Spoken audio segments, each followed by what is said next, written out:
We're live. All right. Good morning, everyone, and Happy New Year. Glad everybody's here with us today. Tim is out sick today, so he asked me to fill in. So I will call to order the January 5th meeting of the Mountain Community Capital Fund. We start with going around and introducing yourself, your position, and whether or not you are a voting member. And I will go down the list as I see it. 855, I think that's Charlie. You want to start with Charlie? Sure. My name is Charles Savage. I'm the Economic Development Specialist here at City of Asheville, and I am not a voting member. Aaron Harris. Yes, hi. My name is Aaron Harris. I'm the Business Inclusion Manager with the City of Asheville. I am not a voting member. Thank you. Charles Savage. Just did me.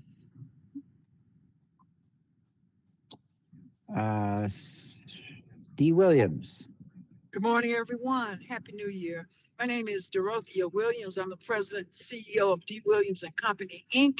And I am a county appointee. Just got my second term, formerly a city appointee, and I am a voting member. Great. Good news. Thanks, Dee. Frank? Good morning. I'm Frank McGowan. I'm City of Asheville Finance Department staff, and I am a voting member. Thanks, Frank. Hunter? I'm Hunter Gooseman. I am a Buncombe County appointee and a voting member. Welcome. John Appleby? Hey, morning, everybody. John Appleby. I was appointed by the City of Asheville, and I am a voting member. Thank you. Karen? Good morning. I'm Karen Omansky. I'm with Self Help, and I'm a non-voting member. Welcome. Lydia? Good morning. I'm Lydia Turgeon. I'm with Carolina Small Business Development Fund, a Business Solutions Officer, and I'm a non-voting member. Welcome. Nikki Reed. Good morning, Nikki Reed, Community and Economic Development with the City of Asheville, and I am a voting member. Good morning. Rachel Taylor. Good morning, I'm Rachel Taylor. I'm the Economic Development Division Manager here at the City of Asheville, and I'm a non-voting member. Welcome. Congresswoman Kilgore. Sandra Kilgore, Vice Mayor of the City of Asheville, and I am a non-voting member. Welcome. Tara Brown. Good morning, Tara Brown. I'm with Self Help Credit Union, and I am not a voting member. And Yaslin.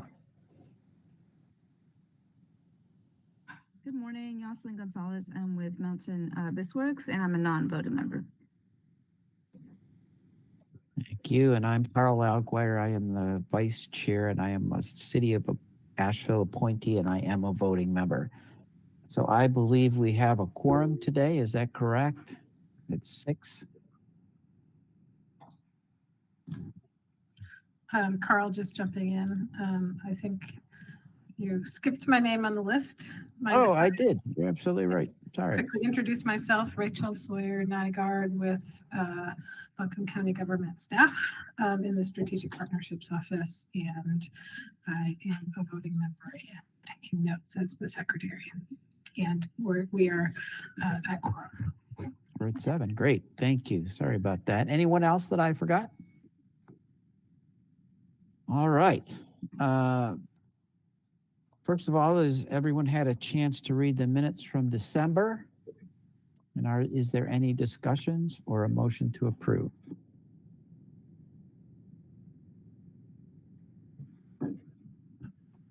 So moved. Thank you, Frank. We have a second. We have a second. All in favor, raise your hand digitally or on screen.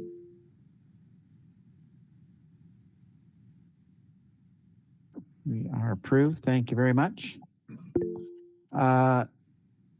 last month, we talked a lot about sort of the fund status and custodianship and the ARPA fund relationship with Mountain BizWorks. And today we have a brief update from Karen Omansky. Karen, would you like to share?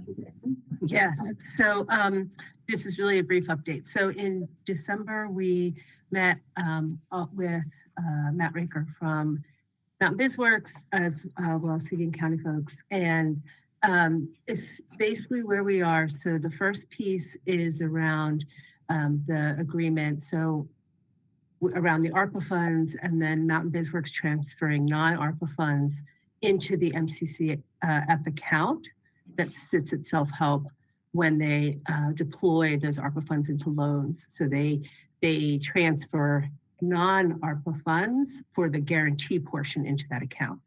So the agreement between Mountain BizWorks and Self-Help around the transfer of those accounts has been signed at the end of December.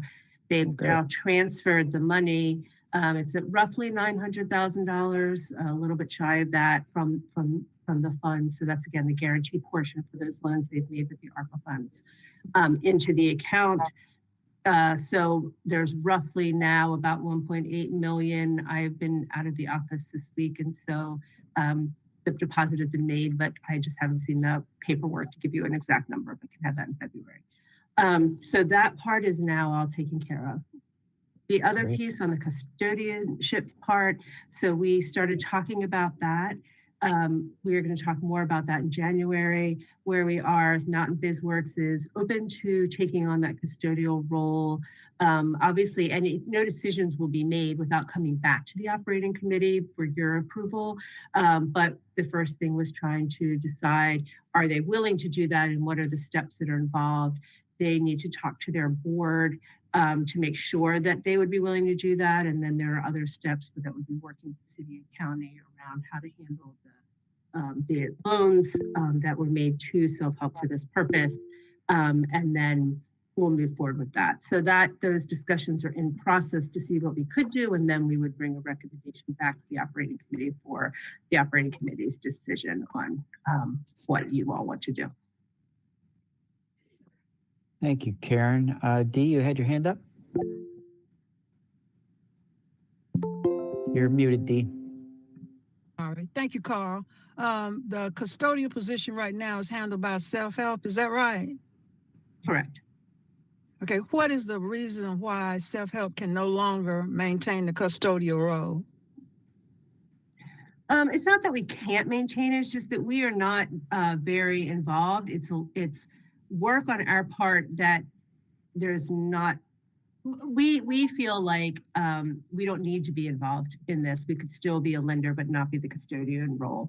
And so again, we're not making any decisions. Ultimately, we will come back to the operating committee, to you all, to discuss all of that, the reasons why, what we would recommend, and with Mountain BizWorks and others. I guess, Karen, the reason why I'm asking is because Mountain BizWorks has made 100% of the loans and Self-Help has not made any. So I was just wondering what that substantial reason would be. Right, so it's very common in the CDFI world, which is both what we are, Self-Help, and what Mountain BizWorks is, and Carolina Small Business, that if funding comes into a program, it's usually to one CDFI for use. That CDFI is both the custodian for those funds and the one who uses those funds. And so we are very comfortable, Mountain Biz is very comfortable with having the organization that's primarily using those funds also be the custodian. And we don't see a reason to have that be different in this situation. Again, we will bring all of this information back to the operating committee for you all to make a decision at a future date. So I gather, just as my last follow-up, that Self-Help will begin making loans. Is that right now? It will enable them to, your organization, your CDFI, to make more loans. Is that right? Or this will facilitate, or is it just the difference to the CDI, so-called CDFI world of amalgamating both functions under one umbrella? So right now we can make loans. We just, frankly, at Mountain BizWorks right now is making loans at 5% interest rate, and we can't meet that. So if a borrower comes to us for a loan of this, we are going to refer them for Mountain BizWorks because it's better for the borrower.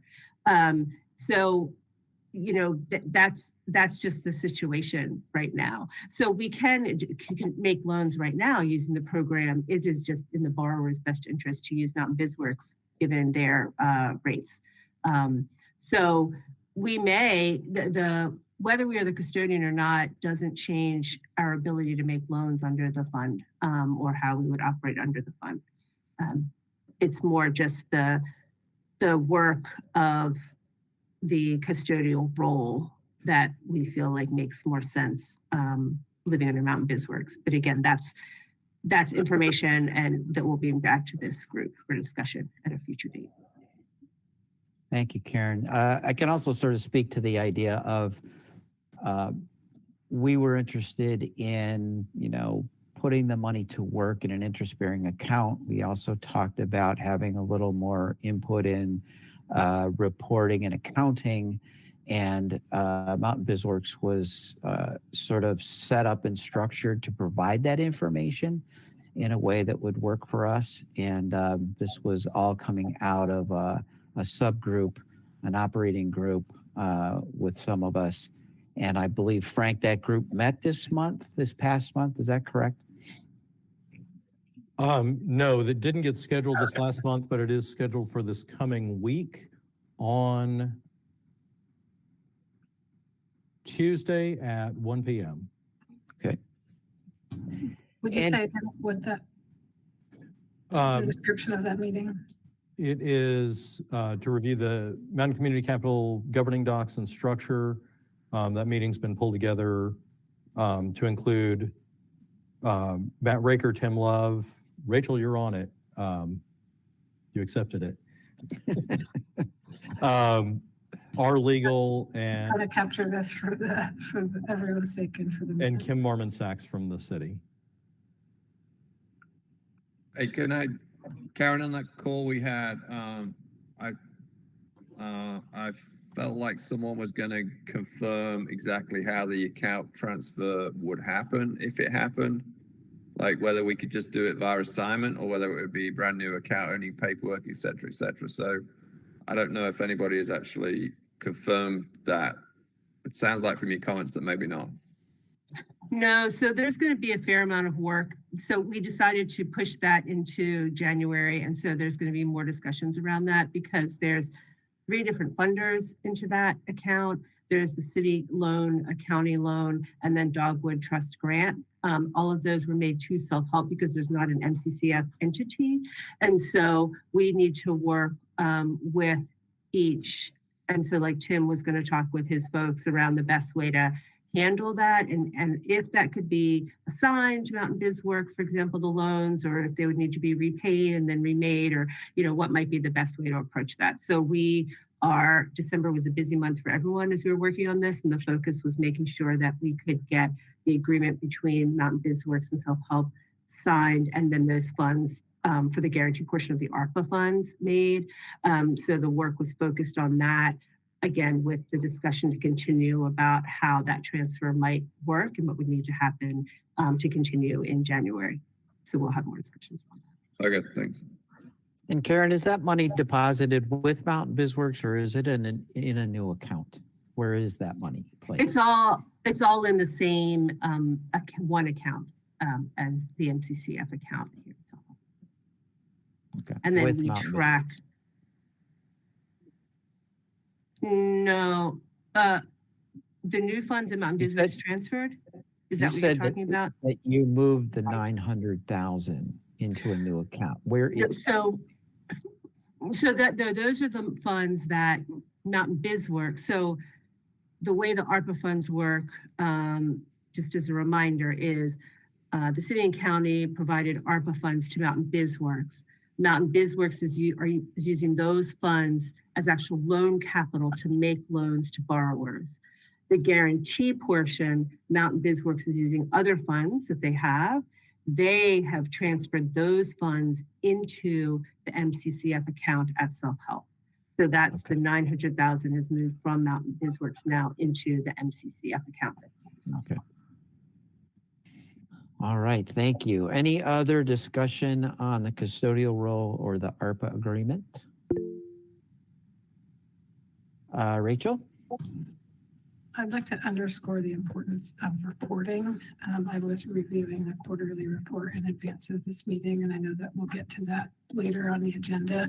I think it would be critical to have the information about the account incorporated because currently the report reflects the total available amount, which is different than the number that you had stated, Karen, as the current balance within the fund because of that lag with ARPA. And we've had Mountain BizWorks come and explain it multiple times because it is confusing that it doesn't all come in one sum, that it will come in over time.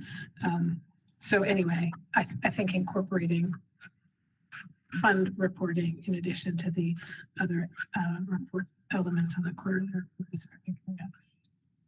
Yeah, and this is where, so two things. One, we will report regularly on that, but doing it like right now this week after the month just ended is too close. We don't have the information yet. We'll need to report on that in February on the financial side. And frankly, this is where having it all live under Mountain BizWorks, where they know the amount of ARPA funds that they got and then can manage it anyway. That's one of the reasons why we think they should just have all the custodial role too. Again, that's coming in a future meeting. Yes, thank you. And I think over the last 2 months, many of us have been trying to better understand this structure, and I think we're finally wrapping our head around it. There is a good little summary in the meeting minutes for December, but we can also give more illuminating answers as we go along. So thank you all for that. We were next scheduled to have a status on MCCF default loans from Kelly Foster, but Kelly Foster is out today with emergency family situation. Yaslin, is there anything that you can or would like to share on that topic? Yeah. Excuse me, I'm a little under the weather as well, but we were planning to kind of touch base on all the default information that we guys requested, just to give you an update. But with Kelly being out, since she is the risk asset manager for Mountain BizWorks and knows the ins and outs of all of these defaults, we will be bringing claim forms and a lot more information about these defaults at the next meeting. Thank you. I did see in your quarterly report that we've gone from 1 to 3. Is there any information that could be shared with the group today as to what those two new ones are? Yes. So the charge off actually went up to 6. So that includes the 2 that we've had. The additional 4, those came after a decision over the last quarter we were trying to work with the clients and then at the end of the year determined that those essentially were uncollectible. I don't know the full details of those since I don't manage the delinquent reports. Like I said, Kelly will offer a lot more information. The 3 that you're mentioning, Carl, are loans that are currently 30 days past due, but are not defaulted, have not been charged off yet. So those are still, we're still working with the clients on those 3. Well, let's see. Someone have their hand up, Dee? Thank you, Carl, and thank you for allowing me to ask. I guess I'm looking at the timeline of these defaults or delinquencies. I guess pretty much they've been in default. Is there a period for which we can go back to when they were declared a default? 3 were declared a default prior to the 4th quarter of 2023. Is that right? 2 of them. How many? 2. And so 4 have now come in the fourth quarter of 2023 and declared default. Is that right? 4 of them were declared defaults or charge-offs at the end of the year, the last quarter. How many? There are 6. There are 6 there are 3 in the pipeline and 3 delinquent. Is that right? Or is that the ratio? There are 6 that are charged off. So deemed 6 that are charged uncollectible. off. Okay, Right. and how? then 3 that are delinquent, or that means that they have not paid for 30 days or more. I'm not sure exactly the breakdown of those. Okay.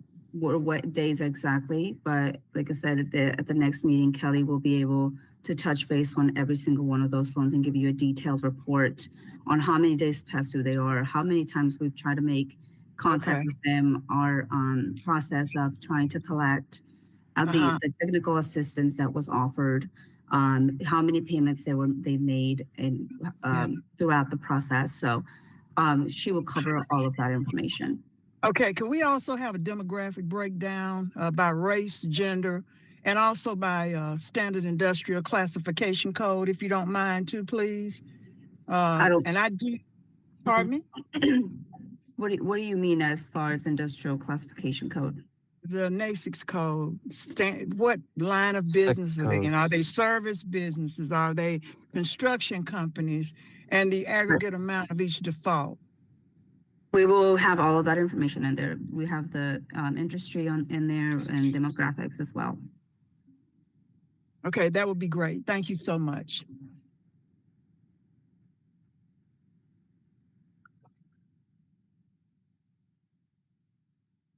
Thank you, Dee. And Yaslin, would you like to continue on with the quarterly report? That demographic breakdown is in this report quite clearly. I appreciate that.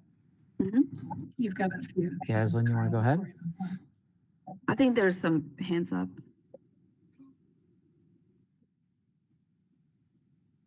Oh, I'm Yeah. sorry. Dee, go ahead. I just wanted to ask a question. Dee, go ahead. When you talk about those charge-offs, I was just wondering, what is that percentage of the actual loans made during this period does that charge-off represent? The here, I think although a lot of these questions might be answered if I share this report. So 1.5%. 1.5%, right? Okay, thank you. And in the meantime, Rachel, did you have your hand up? Yes, and if this is a better question to hold until after the quarterly report, let me know. I would like some clarification about the guarantee claim process and the charge-offs. Will those be claims that are coming our way? Yes, absolutely. So I'll go ahead and kind of start talking about the quarterly report. I think a lot of those questions can be answered here. So loans this past quarter were 6. So total, that puts our total loan count at 59. So 2.2 over the life of the fund. New dollars lent, 2.1. And total guarantee used is 1.9. Current active are 51. Those loans are currently in the portfolio. Outstanding loan balance is 1.6 and the guarantee amount is 1.4. Excuse me. This is where the delinquent loans are shown. So there's currently 3 of them for a total of $88,745, which represents a 5% of the outstanding principal balance. And the guarantee allocated for that is $81,600. So that's the guarantee. This is the total loan amount, and the 81 is the total guarantee amount. So loans that we deemed uncollectible were 6. Again, that includes the 2 that we had previously been working with. And I do have to say those 2 represent roughly 50% of the total funds here. So because those 2 were the largest loans that we charged off. So the remaining would be the additional 4 that that we deemed uncollectible at the end of the quarter last year. And that represents a 1.5 of the outstanding principal balance.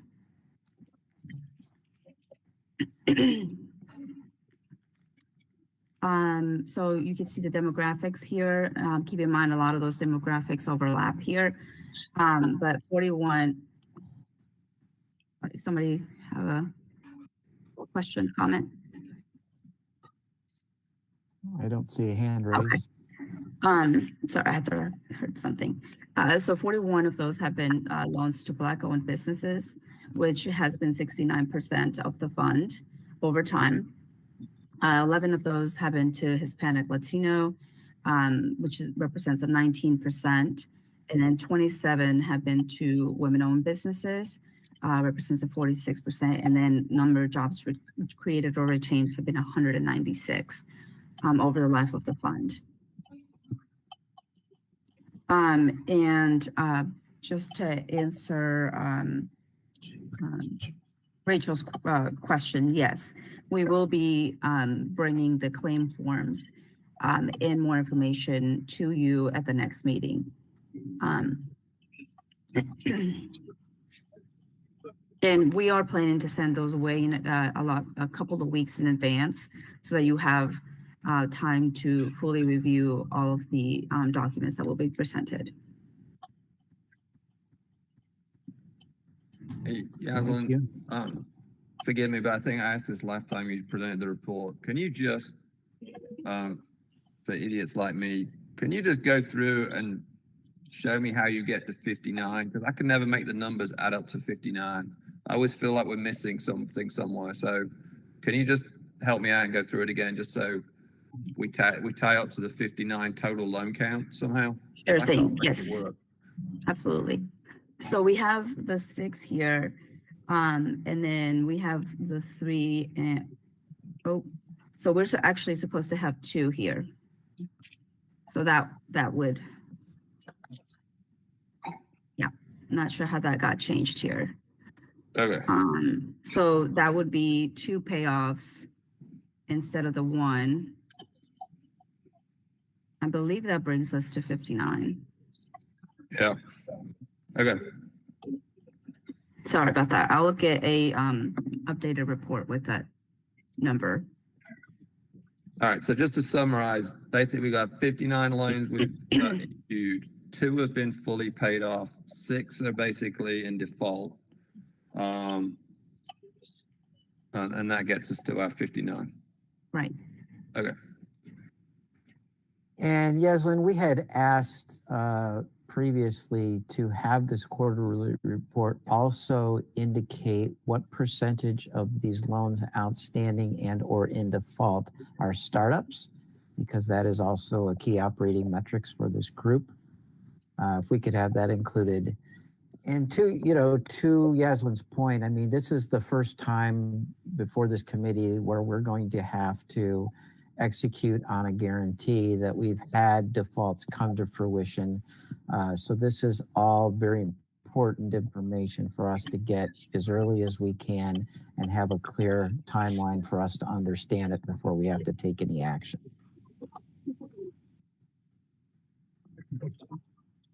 Any other comments?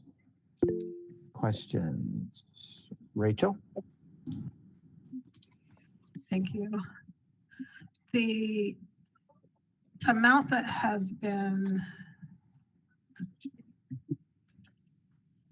claimed as a guarantee, is that the 34,000? I think it's a little bit lower on the screen. The 129?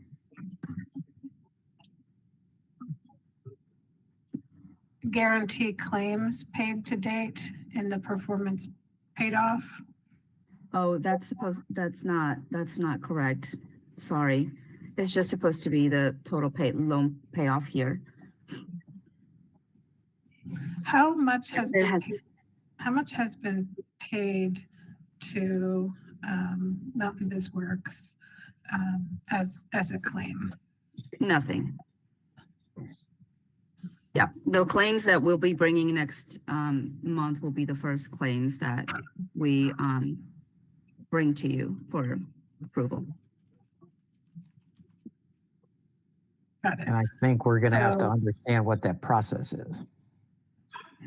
So the way that we have, and Kelly was the one that is, again, she will be presenting this. And what she did is she took the same presentation and same the same claim form and information as the 7A loan. And she took all of that information along with our claim form, which is really detailed. And that's how she will be presenting the request. So she really took the 7A claim form, which is a federal form. And of course, she took out the personal information that's in there per privacy policy. And we'll be using that form along with our claim form to present to you guys. Yes, Karen. Karen? Yeah, so there were, when this program was first started with the operating committee, created some claim form documents and a process. I haven't looked back at that, but I would recommend using that process rather than creating something new. And I'm happy to try to dig back. I'm sure others on here might have that information too. And if I think that's important for the operating committee to look at and know what y'all originally set up to use for this process. Yeah, so we did, the only form that we have is an uncompleted version. And then we've dug around as well, and it's still a form that was editable. So we did follow that process, but being to the form being incomplete, we did add a lot more information, detailed information into, it's essentially the same claim form. We just added a lot more information and kind of mirrored it from the 7A process, the SBA process. Yeah, that But may be I'm not sure if something- there's a, No, I was just saying that may be something that this operating committee, I don't know if y'all ever finalized that information, so it may be something that you want to look at. Frank, do you have any insight on that? No, sir, I don't, but we can look into whether we have it on file or not. Okay, I have not seen it. I know that. All right, thank you. Dee? Yes, I'd also like to be included on that, in that process, please, for that claim form. That would be helpful for me. Thank you. Thank you. All right, any other comment or discussion on the quarterly report? Well, I would just ask, Yasmin, could you just make that change to the spreadsheet and then maybe resend it for the minutes or something like that, so we just have an accurate report for the minutes? absolutely, I will send it your way. Thank you, John. And is the 34 number right, or is that just for one loan, or does that need It's to be? for one loan. Okay.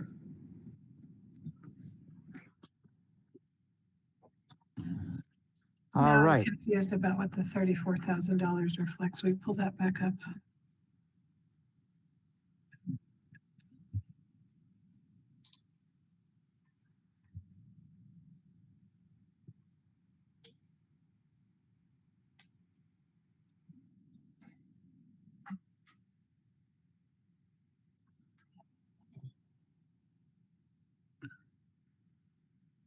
So there was one loan that has been paid off for $34,950. There has been two of them, and let me see if, I can send an updated report to you guys. What about the number, the last two rows in that block where it says guarantee claims paid to date? Right, that's incorrect. It should not have, I think it just brought this number down here. So This will that should make- be, those will be zeros. Correct. This will be a 0. Okay, got it.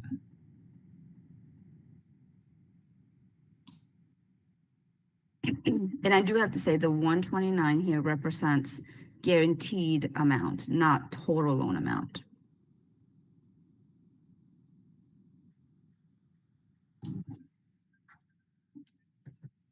All right. Well, we will all look for an updated document sent out. Any other comment? If not, do we have any new loans to be presented today? We do not. Okay. Do we have any public comment or public visitors to the meeting today?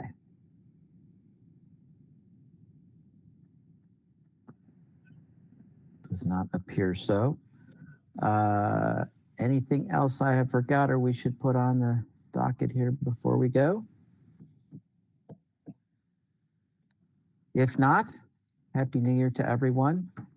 Look forward to a great 2024. I think our impact can be significant and profound this year, and I'm looking forward to it. So thank you all.